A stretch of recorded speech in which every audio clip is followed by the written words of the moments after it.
Hello, and welcome to Penny for Your Thoughts. What was it? Movie, media, and pop culture. Yes. We're starting a podcast, and I forgot to charge the microphones. I charged these two, but forgot to charge the thing that actually goes into my phone. So forgive us for the audio. It's okay, because I just developed the hiccups, so that would have been Yay! if I had a mic. Well, no. No for your hiccups. No, that's so okay. sad. I'll just, convulse periodically for a little bit. That's so good. I'm so glad we have that in our first podcast episode. Yes. Anyways, welcome, guys. We're doing our Oscar predictions and just general Oscar thoughts. I just saw for the first time, One Battle After Another. Are you pulling up the list? Yeah, I was going to pull Beautiful. Oscar nominations. I'm so disappointed in myself. I was going so strong with watching almost all of the Best Picture nominees, and I fell short the past 2 weeks. I was so close. I think I've watched half of them. I can probably fit in one more tomorrow, but that's about it. I've watched all but 3, so I've watched 7 of them. It's 2/3. I did find out that my party trick is being able to list all 10 nominees, which people are not horrified, but it's if you're not that into movies, it's a nerd. Yeah. Geek. Nerd alert. Yeah. So I'm oh, it's my party trick. And everyone's well, I guess I want to hear it. That's information I don't know. But I can tell you I've watched Hamnet. I've watched Sinners, One Battle After Another now, Frankenstein, and Begonia. And I don't ever plan on watching F1. I'm not sorry about that. If you like F1, you do you, boo. That's just not for me personally. But I want to watch, between tomorrow and Sunday, I think I can squeeze in 2 more movies realistically. I think I'm going to try to squeeze in a Marty Supreme so I can hate properly and not just hate freely. I want to hate properly. Although I will give them a shout out. I do like their set design. I don't know if you heard that they did all practical set design. So in the scene where he's working at his little shoe store, every pair or box of shoes, or every box has a pair of shoes. So Timothy could just grab whatever and it would have shoes. Twisted. So I do appreciate. Yeah. You should do Sentimental Value because I really love that one. I was about to say it's probably that and Sentimental Value. Train Dreams I'll probably watch. I will watch at some point, but that I can't imagine her winning too many things. The Secret Agent, I don't know if I'll ever get around to it, but I did want to watch it. Yeah, I was gonna do Secret Agent and Train Dreams. I haven't seen 4. I was gonna do Secret Agent and Train Dreams this week at the movies, but then I literally other things came up on both the days that they were showing. One of which being a shift, and I was money is more important, unfortunately. Well, yes. Right now. But then haven't seen Begonia, thought about watching it, and then I was no, why would I put myself through that? I know I won't like it. You won't like it. And will never watch F1, will never support a Brad Pitt project ever again. I have morals. I just wasn't interested, but I also forgot that Brad Pitt was even in that. Yeah, he's for some reason the lead. Yeah, no thanks. But I've seen the other 6. This is I was less intense about it this year, which is funny because I still host the Oscars on my Substack and Insta every year, which has been very fun. I got 4 different messages this year, people being oh my god, I screenshotted things I hahaven't seen enough, really? I'm voting out. Yeah, it's always really it's my favorite thing about doing it is when people are I'm gonna watch this now. The screen grabs that you've used or seeing the votes, how they're looking, etc., etc. I've realized how many things I haven't seen, so I'm gonna watch it. I'm always yes. This is my third Oscars, I think. Yeah. This is the one where I'm I've seen all of these, with the exception of I think Sorry Baby and Devastating that you haven't. Sorry Baby, History of Sound, Sentimental Value, and Blue Moon. Everything else I have seen. Granted, I do plan on watching all 4 of those at some point. I was so on top of it this year that I so upset that I missed it. I didn't think I had anything after work, and I need to start putting them down in my calendars again. I'm gonna butcher the name of this, but it's a Japanese film called, it's Kuko? Oh, Kuhoko? Yeah. Yes. I had tickets to go see it, and I forgot that I was going to go see it. Well, because it's nominated for Best Makeup. Yeah. I was going to see it, but I thought it like only came in for 1 week, and usually like even movies that get pushed out fast get 2 weeks. So I was like, oh, I'll just see it next week. Nope. Because it's week 1. And I saw fucking How to Make a Killing instead. Well, I was gonna say, because I was like, I need something easy, like easy viewing. I don't know what Cuckoo is about at all. AMC, I think you would have really liked it. It's about like, oh God, what's it called? The acting, or like the very popular like traditional Japanese acting that they do, or like the stage. Yes. So I was like very excited for it. No, also, I'm like still talking into this. We're talking into this for fun. The formatting will have mics. I'm playing with mine while I still can, because it's not recording audio. But I really wanted to see it. I'm so upset that I didn't, because I feel like I would have really liked it. Yeah. It's also 2.5 hours, so I did have another chance to see it, but it was at like 9:30, and I also like to sleep. So I went, you know what? I hate that I'm going to have to watch this on a laptop, but that's just how the cookie crumbles, and I'm so sorry for that. Because also, AMC randomly brought it back for like a week. And I went, who was going to tell me? Because, like, I looked it up, because I went, there's no way. We only had this for a week. And then it went, actually, we're back. Like, we're not going to show you that we're back, but we're back. I think for the categories, delve into a few of them if you have strong opinions. Otherwise, kind of speed run some. Yeah. If that feels good. And then also, I do want to do, and we'll end with Best Picture, because that's how it always ends. Of course. But in 2019, that was the Oscar cycle that I was, like, the most into and aggressive about, and I did see every single movie, even the Joker, even though I knew I wouldn't like it. I forgot that was nominated. What a crazy. You're going to be up with the echelons of what? Portrait of a Lady on Fire, Parasite. Portrait of a Lady on Fire wasn't nominated. No. It wasn't even their international feature crazy. For French. French did another Les Mis, a non-musical Les Mis, and that was France's nomination. But when... Oh my God, I'm blanking the director's name. The director of Parasite. Boo Joon-ho. Is that how you say his name? Yes, Bong Joon-ho.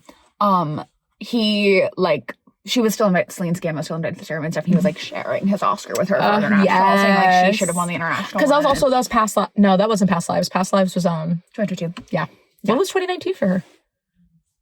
For Celine Sciamma, not song. Oh. I heard Celine's song and I was going to go, what? No, her debut was Gotcha. Yeah. But I was Little Women. Yeah. And then Jojo Rabbit. God, I really wanted to see Jojo Rabbit in 2019. It was really good. Once Upon a Time in Hollywood. The Irishman. I can't think what it's called. Ford versus Ferrari, which if a car movie was ever going to win, it would have been Not If One. Yeah. Oh God, and I'm blanking. So there were 9 nominees that year. And you know how like the lawful versus chaotic, neutral, good, evil charts work. They're 9. So I made a chart like that with Best Pictures. Beautiful. And that was most intense about it. So this year I was like, well, there are 10, but the 2 ones that I haven't seen that I feel like I'd probably be pretty neutral on are Train Dreams and The Secret Agent. So I was like, I can just kind of put those in the same category. So I made another chart. So I was going to go into that for the beautiful for the Best Pictures conversation. But I can pull up the things. So actor in a leading role. I don't know if you even want to read them all off or just say our thoughts. We'll do a quick little sweep of them. Having just seen One Battle After Another, my boy Leo, he like really made me feel stressed. Like that was a performance where I went, yes, yes, like give it your all, King. I would say right now, granted, I have now only seen 2 of these.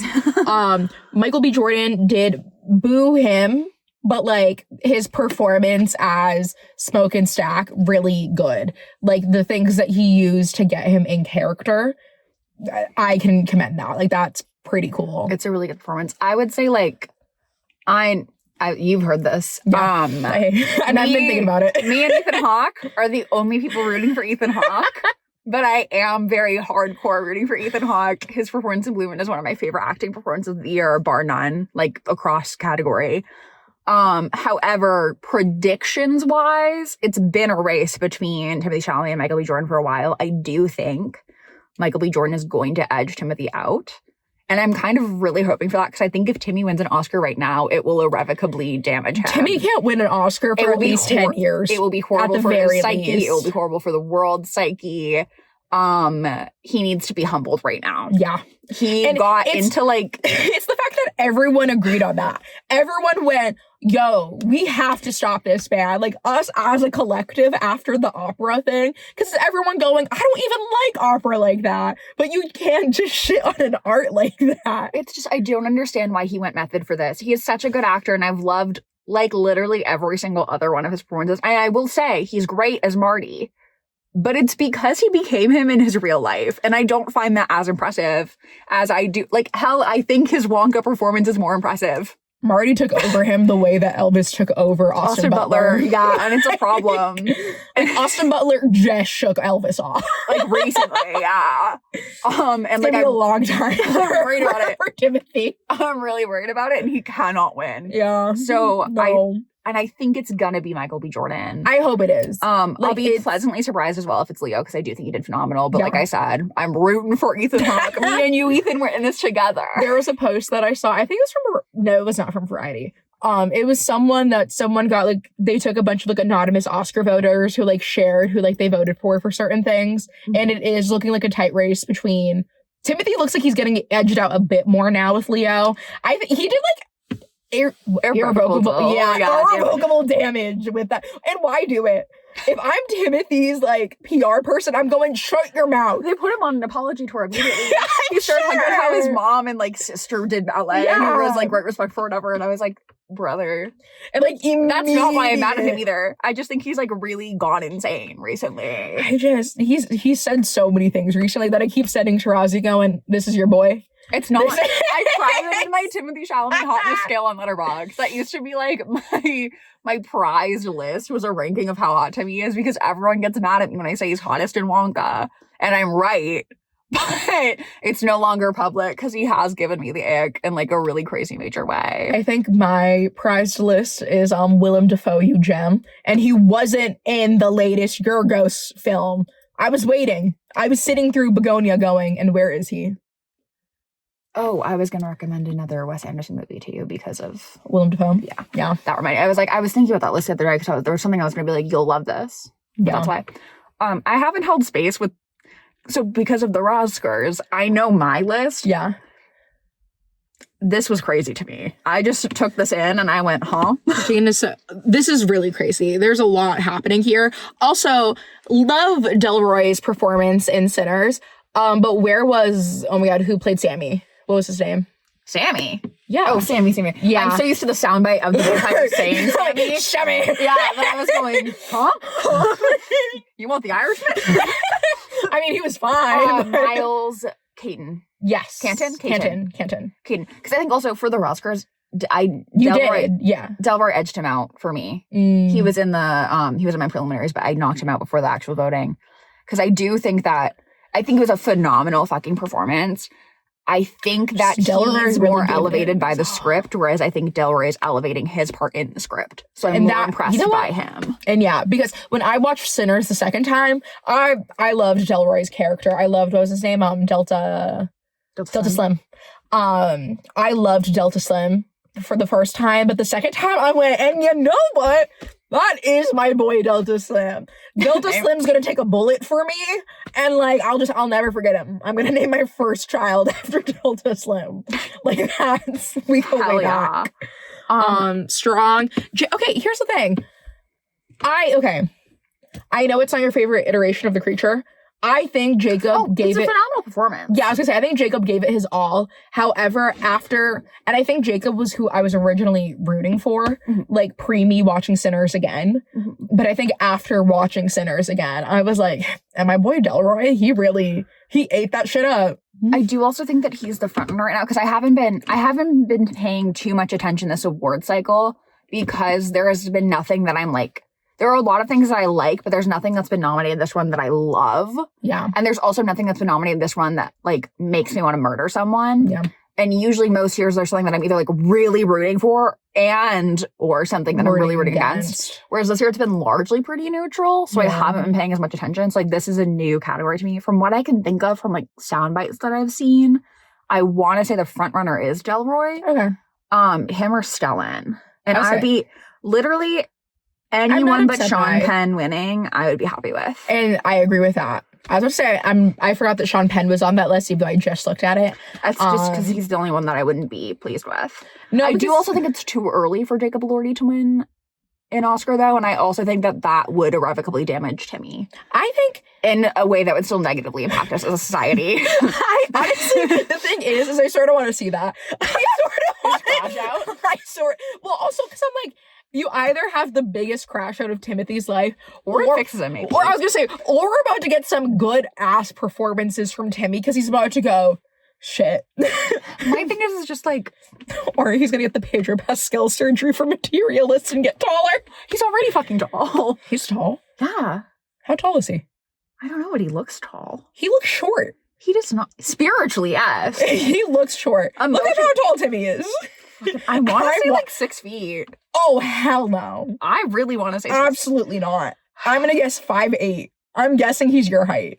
I'm 5'10". You're 5'10"? Yes. I don't know height.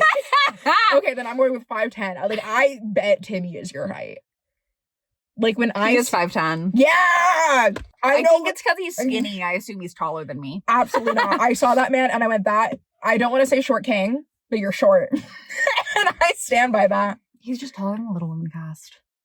And that's where my brain goes. But now thinking about him compared to Armie Hammer and calling him by your name, I'm going, shorter, true.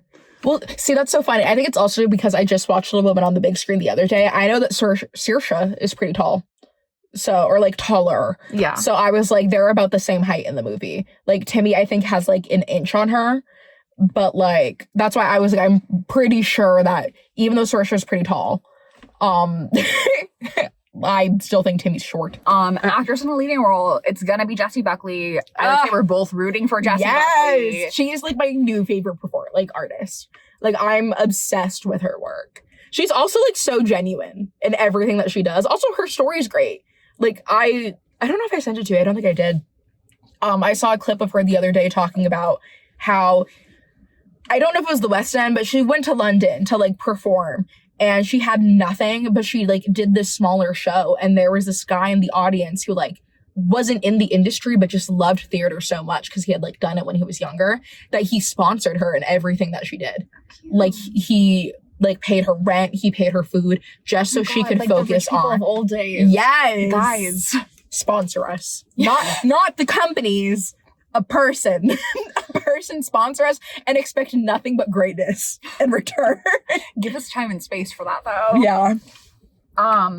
Actress in a supporting role, I think it's gonna go to Wunmi Misaku, which is who I'm rooting for the most. So I also don't know if I said her name right. I've actually never heard someone pronounce it. yeah, you said it and I was like, I heard it. I've been really getting into the which I meant to send to you. The Directors Guild they have a podcast, but it's just them. It's not like a podcast. It's them having a conversation with the directors for like their movies. And it's not even someone who hosts it. They bring in a friend of the director to interview them. But they just do it via like podcast format. But I meant to send that to you because I listened to Chloe Zhao's and Ryan Coogler's. Oh, that makes sense. Also Nia DaCosta. I just finished her one on Hedda. And Hedda was snubbed this award season Hedda too. was snubbed. And Die My Love, and Hedda. You guys should be and right. The Testament of Anne Lee. And The Testament of Anne Lee. And Sorry Baby, but that's like another conversation that you can't necessarily be a part of yet. I can't be a part of yet. Granted, I know that she also was snubbed, but like The Testament of Anne Lee was so damn good that I walked out of that theater and had to look up if it was a 2026 release because no one talked about it. Why? Granted, I don't even know if they did a nominations push because like I genuinely had heard nothing about it. Well, they did such a terrible job promoting the movie. I do believe that they were like putting Amanda Seyfried up for things though, because Amanda Seyfried's fucking phenomenal in that. She's amazing in that. She should have been there. She should have been in the running for lead. Like she was so, because who's in the running for lead? Jessie Buckley, which is like strong. Also, Rose Byrne is having her moment. Yeah. And I have not seen that one yet. I missed it. It was only in theaters for like a week and a half. Yeah, I know. And I literally was going between that one and then I Wish You All the Best, which was Tommy Dorfman's directorial debut and is a non-binary coming of age story. And I wanted to support a queer coming of age story a little bit more than I wanted to support a postpartum movie when I was already seeing Not My Love as well.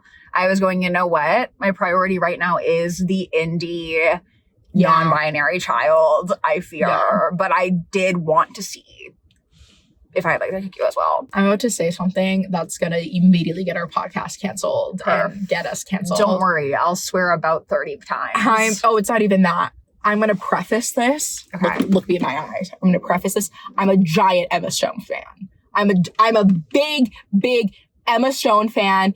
I know Rosie does not share my same thoughts on Poor Things for very good reason, and I have similar thoughts, but the movie just still resonated with me and Emma Stone's performance. Begonia was not her best performance. I don't think it challenged her. She did a phenomenal job. Do not get me wrong. She did a really good job. I don't think she was challenged in that. That's fair. And I'm going to, again, I haven't seen it. I'm going to double down on that. Mm-hmm. The best actress nominees are insane. I agree. Emma Stone should be here. She deserves to be more than Kate Hudson does. And I love Kate Hudson. Don't get me wrong. I haven't seen Sentimental Value yet, so I can't. That's not Sentimental Value. It's Song Sung Blue. Oh my God. I know. Because Renata deserves to be here. For Sentimental Value. Renata didn't mean to speak on you. She's fine. It's the fucking Song Sung Blue. And this is the second time in recent memory that Kate Hudson has been nominated for something. That just had no other nominations or like buzz at all award season except for like a random Oscar acting nomination. Because she was in the Sia autistic movie. Oh, right. And she was nominated for it in 2020 or 2021 for the 2020. Granted, I know it was like a rough time because we just came back from still that was crazy. What a low time. This is like just a repeat of that and like a really and like she's not gonna win. No one thinks she is. I don't think Kate Hudson thinks she's gonna win. It's also just like so crazy to me because I'm like, especially Kate Hudson can be taken out of that running. Yeah. Emma Stone with much more love can be taken out of that running, and it should have been Jennifer Lawrence, and it should have been Amanda Seyfried. And I agree with that, and that's why they were in the Oscars. Yep. Oh my God, because also Jennifer Lawrence, one of my favorite performances of her. Oh my God, I know. Was also Robert Pattinson. Granted, I think Robert Pattinson, my favorite performance of his is still Boy and the Heron. Yeah. You ate that, king. Did you watch Bucky 17 yet? No. Granted, I know I need to watch it. I know I'm gonna love him being a little freak. Yeah, and he's also doing multiple characters. Yeah. That's also because he's also not nominated for anything else. Guys. Granted, I guess leading right now is pretty tight for men. Yeah. Put him in the girls. You're right. That's my girly pop. He's Gen Z. He's Gen Z. Me and him switched. Legally, I'm a millennial and he's a Gen Z, and we did shake on it. So it's fine. It works out. My power ranking of the actress in supporting role, I'm gonna re-butcher this name possibly and butcher my second choice. Wunmi Musaku. Wunmi? We're sorry, girl. You're so powerful. We're so sorry. You're my number one. My number two, Inga Ib's daughter Lilius. You're also powerful. We're so sorry. Shai has not seen the value. I've not, but I know you're number powerful. Two. I've heard Outstanding is my number three. Tiana Taylor, who I did again phenomenal performance. Like any of the, except for Amy Madigan, Weapon Starry Diva. I'd be happy with anyone in actress for a supporting role. I'm excited to see where Tiana's career goes. She was really good. She has a music career. She has a music career? I found this out because one of my Twitter mutuals and like Twitter box mutuals was like talking about like her music, and I went, what? And then I like actually logged on to Twitter again for like first time in a year, and she was like retweeting her music, and I went, what? Good for you, girl. Yeah. Powerful. So shout out. Animated feature film, we both feel strongly. Because my contender isn't there. Don't worry, I had them. I know you had them. I feel very passionately about The Day That the Earth Blew Up. Is it the most perfect movie? No. However, everyone's talking about how K-pop Demon Hunters is a testament to animating for the sake of animation and the art of animation. And yet y'all didn't even watch The Day the Earth Blew Up. That is like classic. Mm-hmm. Like, we're animating because we love to animate. They have a whole sequence where they don't even talk just so they could do animation. They're doing great gags. I was a big fan of it. I think the competition is between K-pop Demon Hunters and Zootopia 2. I'm rooting for Little Amelie, and no one's fucking watched it. And I need to watch it. Bawled my eyes out. You're gonna love it. Thank you.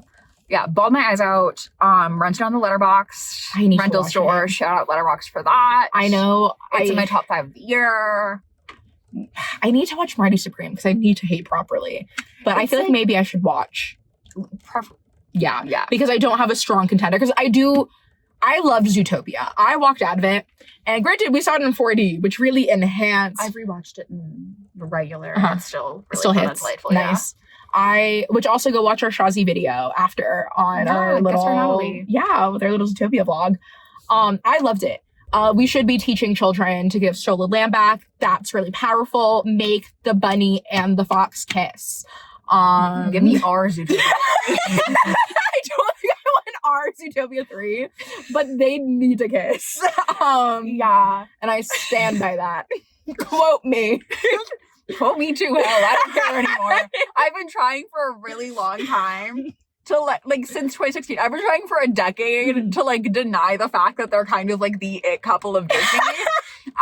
I'm not hiding from it anymore. That slow burn's crazy. No, they do such a good job. It's insane.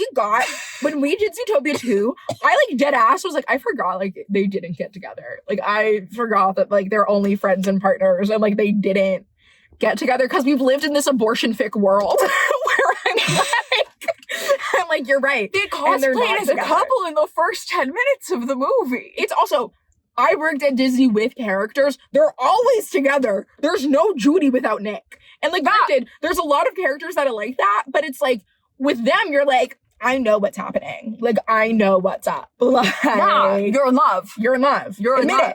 Kiss about it. Kiss about it. Give them an Oscar. If you give them an Oscar, maybe they'll kiss. I think the first Zootopia won. Probably. It was really good. Yeah, I think Zootopia won. Yeah. Give them an Oscar again. They were fun. Actually, I'm so torn. Don't tell Disney they can keep making sequels. But also make Zootopia 3 though. But maybe you can make Zootopia 3. Give me the birds, give me Nick and Judy kissing. But it's also like Zootopia is one of your only good like sequels that you've got going for you. Everything else is mid and shouldn't have been made. I'd push back against that, but I'd also say that in recent years they've really dove into like the remakes, and that's where my main problem lies. I think I see those as sequels, even though I know they're not. That's what I was thinking you were thinking, yeah. Well, I was also thinking of specifically Inside Out 2. And I know that's Pixar. But yeah, that was pretty mid. Maybe, okay, I think my gripe is with Pixar because you're right that Disney proper, Disney Animation Studios. Yeah, Frozen 2. Or Disney Studios. Frozen 2 is also out giving land back. Yeah. Disney Studios proper loves to do a sequel of Giving Land Back. Studios is like, I don't think we're understanding. This is our second movie that's really hidden that we're talking about giving land back, and you guys clearly have not listened. Yeah. So just wait until we get Zootopia 3 and it's, hey, we're still doing this. Hey, give land back. Give land back. We're so sorry. For them to do a sequel to. What have they not done a sequel to yet? When we get a Stranger World 2. Stranger World would be 2. Yeah. Stranger World 2. Give them their land back. Yeah. It's actually like a crazy legacy sequel to like Beauty and the Beast. Where they're like, and you know what? The Beast was also cursed because this was stolen land. They're like, fuck it, we're going crazy. Yeah. Everyone's getting a stolen land sequel. But yeah, so in conclusion, listen, I liked K-pop Demon Hunters. I watched it on and off again. I watched it in the most crazy way I think I could. I watched it on and off in a break room. Backstage Disney Baby. Yeah, backstage Disney Baby. We had to keep going on for sets, so we all kept going, pause! And then we were like nearly late to set multiple times because we were going, fuck, what happens? What happens? Like, we were in the movie. But like, it's also so funny to me knowing that like we went out and like greeted Disney guests and we were like, hi guys, we just finished watching K-pop Demon Hunters. That was crazy. Like, I remember going out and we were like, oh my god, like what do we think is gonna happen? Like that's so wild. Anyways, miss certain Disney things, but like it's fine. At the end of the day, it's fine. If we're gonna talk about an ode to the beauty of animation, that's going to be the day that the earth flew up. Hell, that's going to be Arco. I was going to say Arco like, Little Ally as well. Like, that's going to be them. Do you have animated short film thoughts? I haven't seen them. Do I? I figured. This is the first year I've watched the short films. I didn't watch the documentary just because we do live in hell and I don't need to see any more of that. But God bless you, documentarists. I do normally love a documentary. Are you warming? Yes, thank you. I do love a documentary, but I just can't handle that spiritually right now, especially on the big screen. Because I read through like what the documentaries were and I went, I can't handle that right now. I watched the news. Real. Not a documentary short film, but I am rooting for the voice of Hinder Job for yes documentary. Although yes. I don't know if you saw this. One of the stars, one of the lead production people, and I think he's in the doc too for that one, is banned from coming to the country because he has a Palestinian. I heard that. I did hear that. So I do think the Academy should do something about that. Animated short films.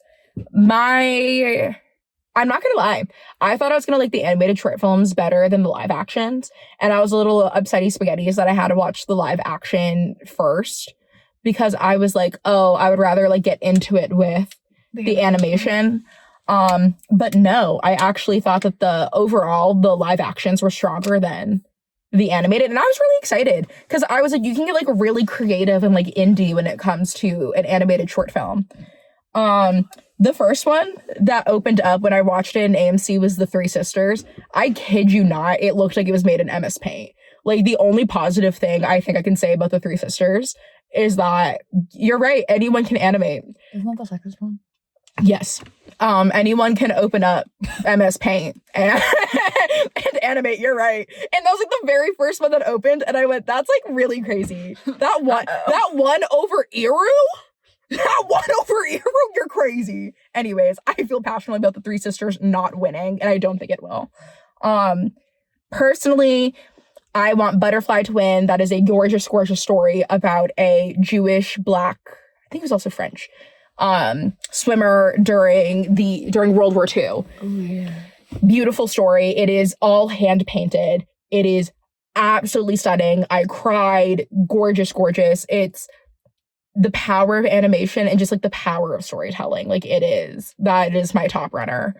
But also for Evergreen did make me cry. Granted, I'm a sucker for watching a like parental story or like being like, this is my child, but my child's rebelling, but I'm going to do whatever it takes to save a child. You know what it's about? I've read your reviews. It's about a cub who gets lost from his mother and is about to walk off a cliff and this tree saves him and like the tree raises him and the cub, like the tree is like so like protective of the cub because like the tree can obviously like the harm that can happen. And so the tree, the bear, spoilers for Forever Green, the bear starts to rebel and is like, I want to go like live my life. And like he finds this campsite and accidentally starts a fire. Like at the campsite and it causes a forest fire, but he's caught on the other side of the ravine and the tree knocks himself down to create a bridge to like save the bear. And a part of the earlier story is that there's like a pine cone that the tree teaches the bear to bury so like it'll sprout another tree. But before the bear storms off, like he rips the pine cone like out of the ground and everything that was sprouting. But the bear is now sad because like the tree like sacrificed himself to save him, but the pine cone did survive. Like the pine cone that the tree had turned into like a stuffed animal essentially for the bear survived, and he planted that and sprouted a new tree that the bear's family then lived on, and that did make me sob. That was really sad, but Butterfly is just edges it out. Also stop film animation, The Girl Who Cried Pearls. Amazing, beautiful. I love stop motion animation. I also love weird stop motion animation. They made very specific coloring choices. If that one won, I would be upset. I just think Butterfly is ultimately what you're rooting for. Yeah. Retirement Plan was also really sweet. Like I could picture watching that on YouTube. Is it like Oscar winning worthy? No, but like still sweet. And simple. There you go. We'll get back to, I guess, live action later. Yeah, because we're going in order. Yeah. Casting. I'm so excited is a category now. Yes. Give us choreography and give us stunts next. Yes. Oh my God. I've been saying choreography since the first Wicked came out. We need to bring it back. We need to incentivize people to put more dancing in their movies. Or And there just were like great highlight them. ones this year. I know. The Testament of Anne Lee, so simple but so effective. Honestly, furious it didn't win the Oscar. I thought about rigging it. I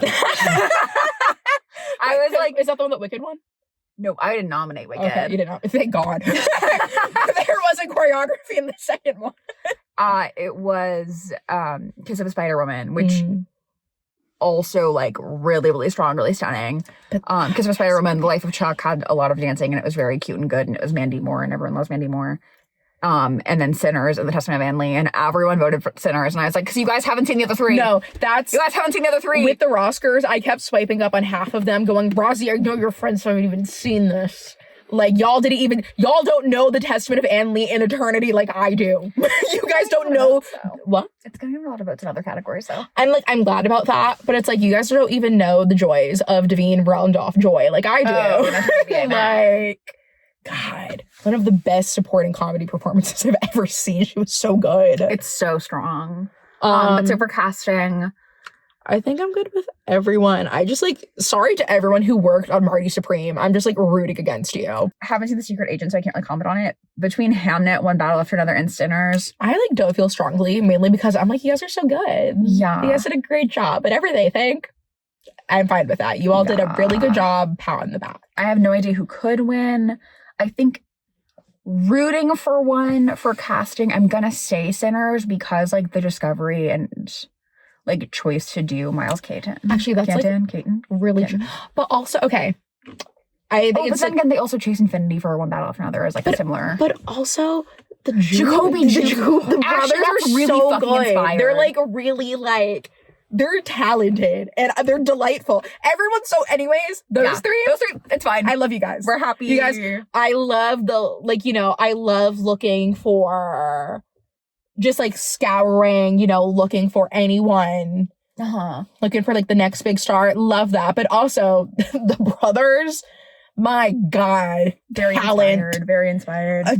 8-year-old Cheyenne would have been devastated seeing the acting chops on those boys.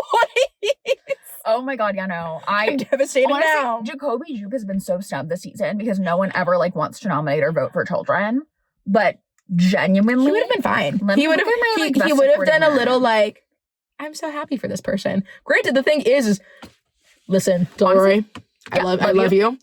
Jacoby ate you up. No, I was just say like I'm looking at the actors supporting role. I'm like, actually, Jacoby is better than all of you. ate you up. And like the thing is, I think you would agree. Like you enhanced your role. Jacoby, at the nice old age of 6 to 8 years old, felt grief. He was gonna be strong for Papa. It was the talent. The talent's amazing. Crazy.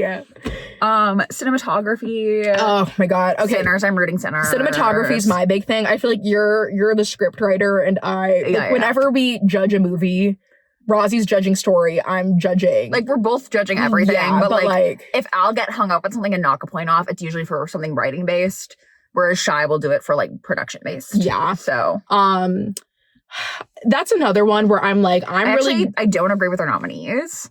Like I like the things that I've seen that were nominated. I'm like, yeah, that's good, but like there were better. This is a big one where except for Sinners. I am rooting Sinners here. This is a big one where I'm like, okay, did you guys even see Die My Love? Did you see the brilliance that was Die My Love? I don't think you did. The cinematography on that was amazing. The cinematography on Hamnet. Amazing. But like it's nominated for a bunch of shit, so I'm like really confused. The thing is this is one where I'm like, actually, I would give Die My Love over Hamnet. And I would too. But if it's gonna be something, it's probably gonna be Hamnet. Mm-hmm. Sinners is very close to that. If Sinners wins, brilliant, love it, because it was also absolutely stunning. Yeah. In this group, I'm rooting Sinners. I'm rooting Sinners. Oh yeah, Hamnet's not even here. Yeah, that's what I'm saying. Yeah. Sinners. Yeah, that's what I'm saying. Yeah. Sinners. Okay. Yeah. That one's settled. Costume design. I don't know why Avatar's here. That's so fucking crazy. I also, and this season again, from what I just said about Marty Supreme, I don't know why Marty Supreme is in this category regardless. Like Sinners makes sense. Hamnet makes sense. Hell, even Frankenstein makes sense. Yeah. Personally, out of this group, I'm rooting Sinners. I'm also rooting Sinners. I also think I think it's a race between Sinners and Frankenstein, because Ruth Carter's won before, I feel more likely that it will be her just off of like Yeah. a lot of the like. This is like a big repeat year. Yeah. This is a big repeat year. I'm rooting Sinners. I think it's going to be Sinners or Frankenstein. Oh, we're getting to the big one. Directing. We have opposite thoughts. We do have opposite Do you still thoughts. have the same thought as before? I think, here's the thing. After, my big thing was listening to the Director Guild. That's real. I talks. haven't listened. I think my director personally is Ryan Coogler.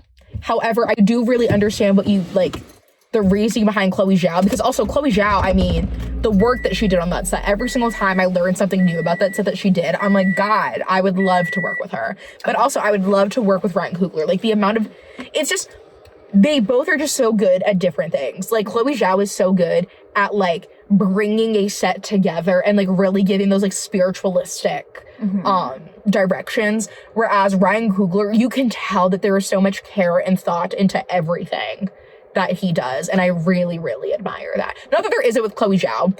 It's just listening to him talk about Sinners every time, I'm just like, you cared about this project, you had? Yeah, it's still the hiccups.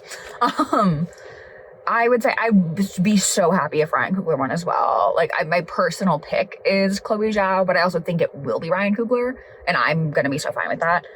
You haven't seen Systemic Value, but Joachim Trier for it.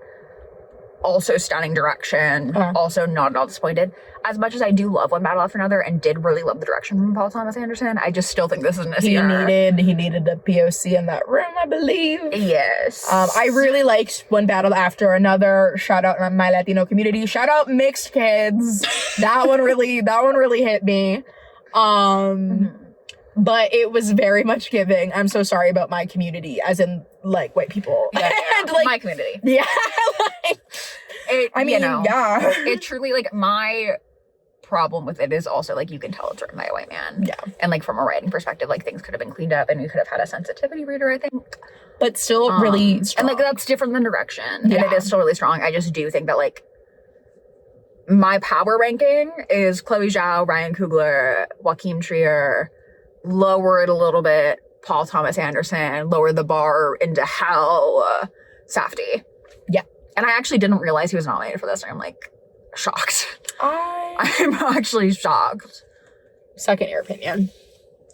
Documentary feature, this one has... it is a short film. No, it's not. Where is it? Huh? I'm, like, nearly positive it's... I swear to God it was nominated. I swear to God it was nominated. Where the fuck is it? Oh, it's under international. That's why. I was gonna be like, I know it's nominated. Yeah, I was like, I'm not crazy. Yeah. It's under international. That's why. We haven't seen any of those. Is All the Empty Rooms the one that's on Netflix? Yes, that's the one about the school shootings. Okay. I'm gonna inherently root for that because I can't click on that because every time I do, I'm gonna have a panic attack. Yeah. So I'm gonna inherently root for that. I felt so bad taking you to see One Battle After Another because every gunshot Shy was like physically flinching and hiding their body. And I was like, I also went to lean over and be like, you know, when I told you the half-hour thing, like, it's gonna get a lot quieter. It's gonna get quiet soon, I promise. I'm so sorry. I forgot to tell you. My body just has a will to live. And I'm so reactive to the point that even I'm like, this is a movie. You're fine. There was like a beat drop on my body. No, like, I felt so bad. There was a moment where like they go after like the French 75. I had to close my eyes and do some deep meditative breathing because I was like, Shy, you're making a fool of yourself. You're like jumping. I was just like, I didn't eat today. Like, I didn't have a normal eating schedule. So like my anxiety was just through the roof.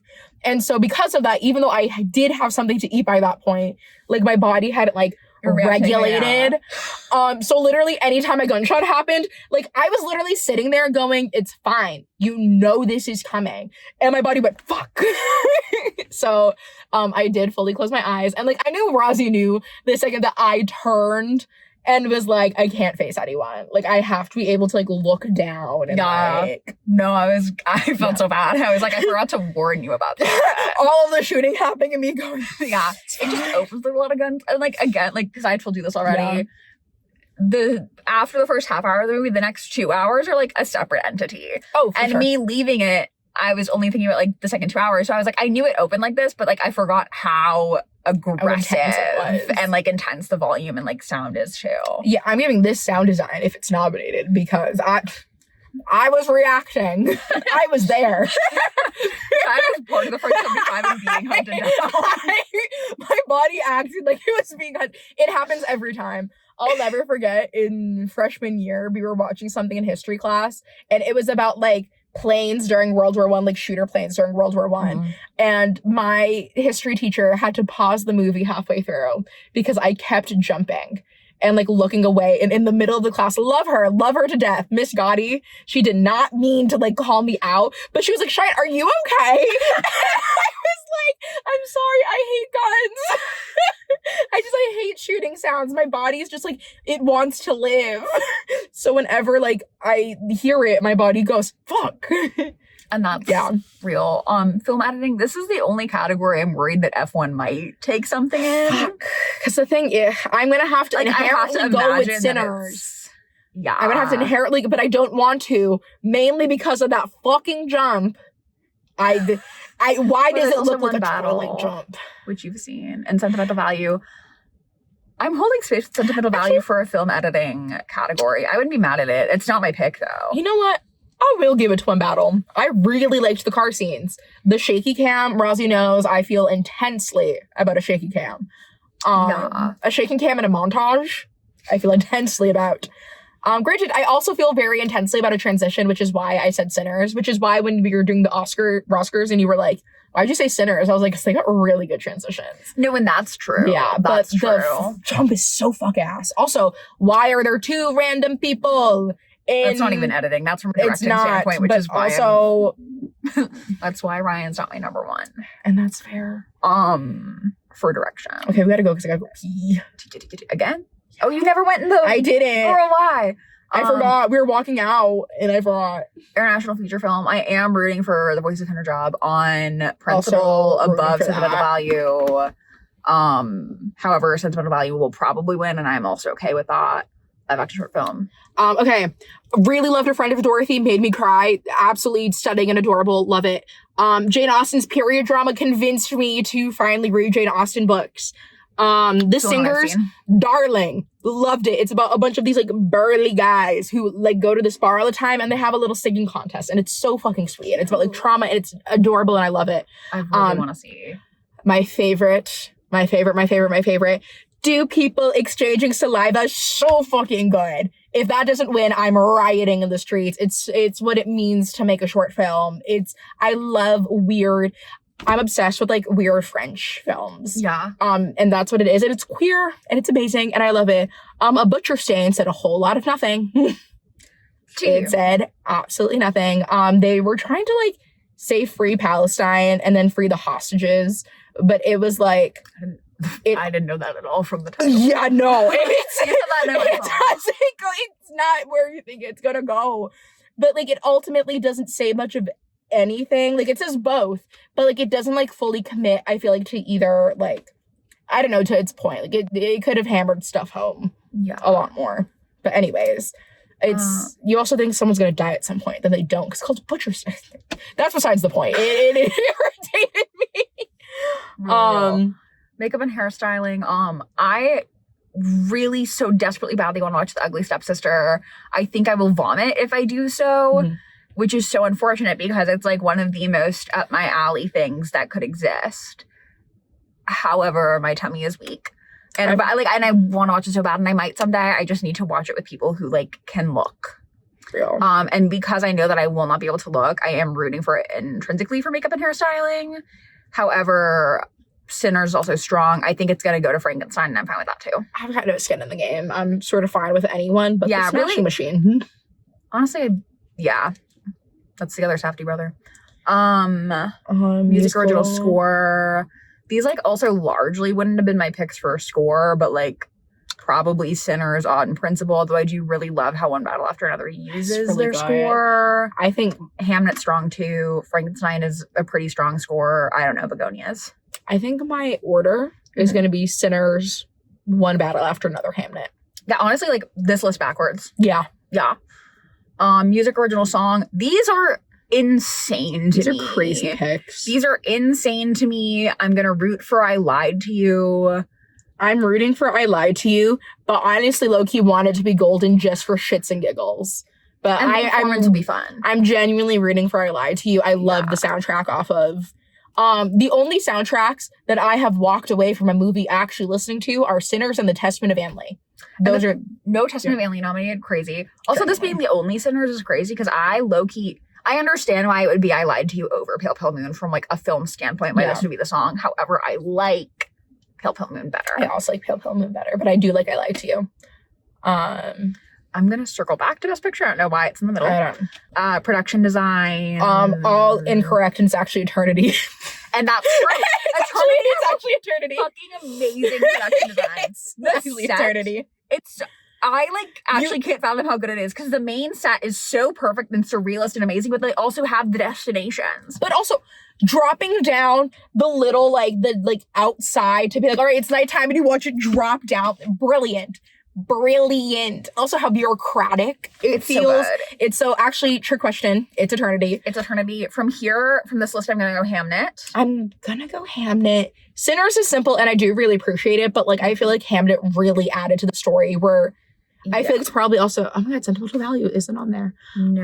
Wow. No. I'm a unique person for that. But also people have been voting for it on my thing. Okay. So that's fun and exciting. I think the real competition's between Frankenstein and Hamnet. Yeah. I think Hamnet is better. I do really like Frankenstein's. I do remember going, granted, I love Gothic. Yeah. So I was like, yes, but Hamnet, I think, is the only one of those. Because the thing is I remade the Globe Theater, which I find really impressive, just from a nerd standpoint. That, and also anyone can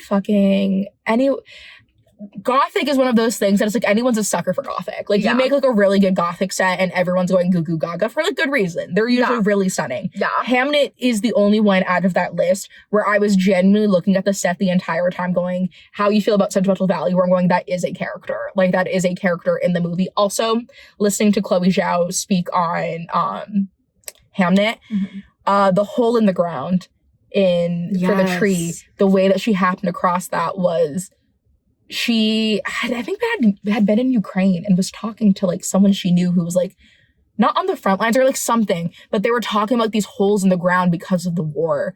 And then she went over to a forest in Scotland, where they shot it. And I think it was Scotland. And she saw a similar hole in the ground. And just the way that she felt connected to the earth, that she was this is this is the moment, this is the thing. And apparently she brought her set designer with her, and the guy immediately knew. He was I know what you want, and brought all of that to life. So my vote is Hamnet. The real vote is Eternity, but my vote here is Hamnet. and I'm in total agreement. Sound, One Battle After Another is there. I'm worried about F1 for this one too, but it's gotta be One Battle. They should have seen me in that theater. They should have seen me jumping. Sinners make some points too. Sinner does make some points. It's one of those, if Sinners does a sweep, I'm not upset. Yeah, and that's fine. Let horror reign, especially Black made horror. Let it rain. I'm not. That's fine. Yeah. Visual effects. Guys, actually, I want Jurassic World Rebirth. Let's get crazy with it. You know what? I'm with you. You had to watch the full thing this year. Don't lie to me. You liked it. You liked the dinosaurs. Yeah. That T-Rex. Scary. Scary. You liked it. Don't lie to me. Dorothy. Give them an Oscar. Dorothy. You go. Yes. I've also been worried about, but I'm fine. No one's messaged me.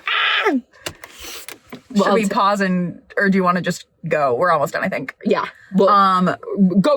Because I feel when we say our Best Picture nominees, you'll understand. Yeah. Writing, adapted screenplay. These are not my picks. Hamnet is my pick from here. However, this category is all wrong. This is the category I always feel strongest about. It actually should have been the Testament. Is Testament of Anne Lee an original or is it adapted? The way that the Oscars does categories is really crazy. I put it in original because they took a lot of letters and they source it from multiple documents. Yeah. So it was more an original biography. But there is source material, so they might get silly about it. Okay. But I would put it in original based on that. Okay. However, Hedda should be the fucking one. Oh my God, you're right. Because I've read my God. That is, except for Little Women 2019, this is the only time I've seen an adaptation where I think it is better than the source text. And like, I love adaptation. I think that the way that they exist in conversation with the original text is very fun and fascinating and delightful, and an art form in and of itself. You've seen our Wuthering Heights comments. However, Hedda elevated that shit. Well, let me text my mom because I got shit to say on Hedda. We're back. Writing adapted screenplay, Hedda. Hedda, because also I just finished listening to Nia DaCosta speak on it. Brilliant. She was the way that she first found out about Hedda was because she was doing her master's in directing in London. Or studying in England. And she had doing plays. Yeah. And so she had read it there. And she was like, I want to adapt this. And it's just so interesting because she was like, I have a very specific vision for how I want this done. And so Tessa and another actor had come in who like had both like really studied Hedda as a character and as a play and kept going, okay, do you want to bring this in? Do you want to bring this in? And Nia DaCosta was like, no, I know exactly what I want to have done. And like, I want to be collaborative, but like, I have this vision. Yes. And like, executed flawlessly, my girl. It's genuinely so fucking amazing. I remember being like, because I watched it on a plane. I'm like so devastated that my first watch of it was like on an iPad screen. Because for one, I would have seen it in theaters. I was excited because Hedda was. I would have loved to have seen it in theaters. Hedda Gabler was the second thing I ever read for college. It was my first semester of college. And it was like the second text I was ever assigned. And I remember it viscerally. It's like I would have seen it on the big screen anyway, especially with like the Nia DaCosta, Tessa Thompson like collaboration. But then I like watching it on the plane was so like, oh my God, like this needs to be a bigger screen. I should have watched it at least on TV or something. Like this is insane and amazing. And the ways in which they are like elevating the source text and making it like even more complex and like nuanced is stellar. So good. So she had a vision and she executed. I think we replaced whoever did Marty Supreme with Nia DaCosta.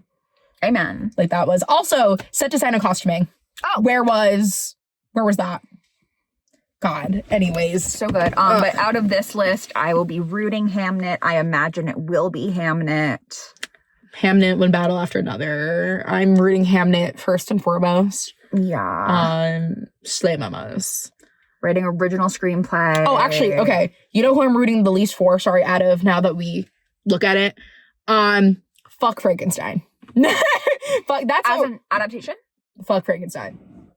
If we're gonna talk about, I'm really interested what you're doing there with the Father, Son, and Holy Ghost. Yes. However, as an adaptation, if we're talking about standardly adapted screenplay, because also just falls short on like what it's trying to say, and I'm saying in our opinion because we've talked about it. Yeah, because we're in agreement on this. And this is something I've been really driving home. Yeah, it doesn't have to be a one-to-one adaptation at all.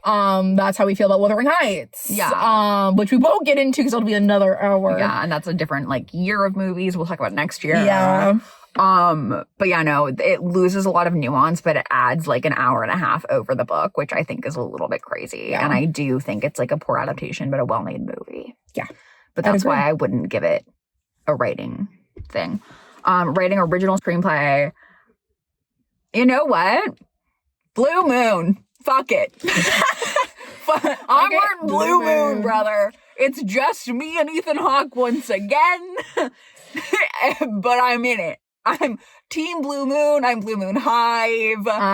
It's two categories. I'm here. Why doesn't it have a makeup? I didn't know that was Ethan Hawke. Why? Yes. Hey, where's the makeup and hairstyling? Yes. That comb over does nothing for him. I didn't know it was him.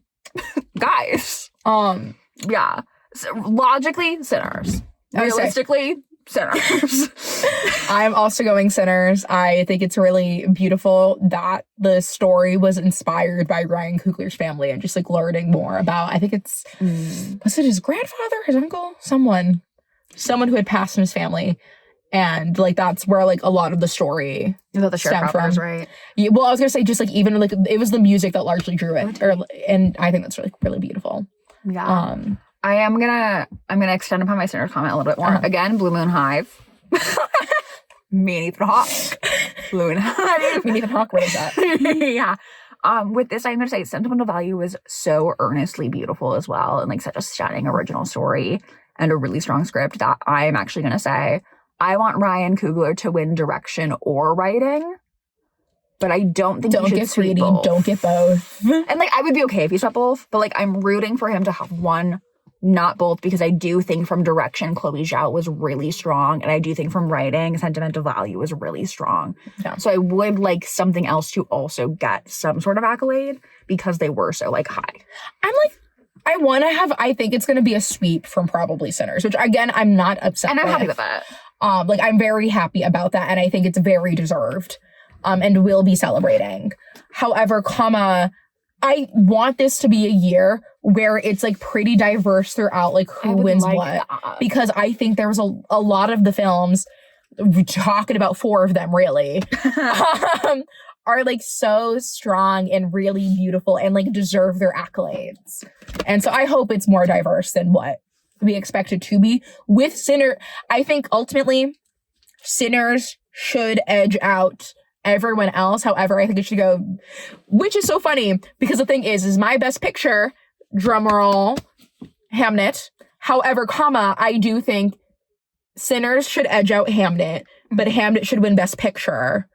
Yes. I do think One Battle After Another should get its accolades. I think Sentimental Value should also get its accolades.